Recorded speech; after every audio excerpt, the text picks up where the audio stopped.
उद्धवजी ठाकरे रात्री 3:30-4 वाजेपर्यंत जागे होते म्हणजे जनतेवर काही उपकार केलेले नाहीत. जेव्हा मुख्यमंत्री होतात तेव्हा झोपा काढत होतात.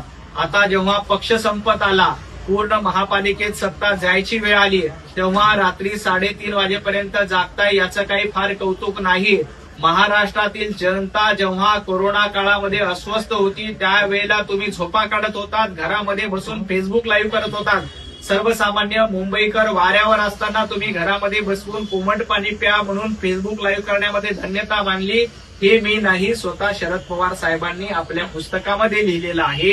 त्यामुळं आज तुम्ही 3:30 वाजेपर्यंत जागलात काय, 4 वाजेपर्यंत जागलाय काय, मुंबई महापालिकेच्या निवडणुकीत तुमचे 12 वाजणार हे मुंबईकरांनी ठरवलेलं आहे. तुमच्या दोन्ही भावाच्या युतीचा मुहूर्त देखील 12चाच होता. त्यामुळं येणाऱ्या महापालिकेच्या निवडणुकीमध्ये मनसे आणि उभाटा गटाचे 12 वाजणार हे निश्चित आहे.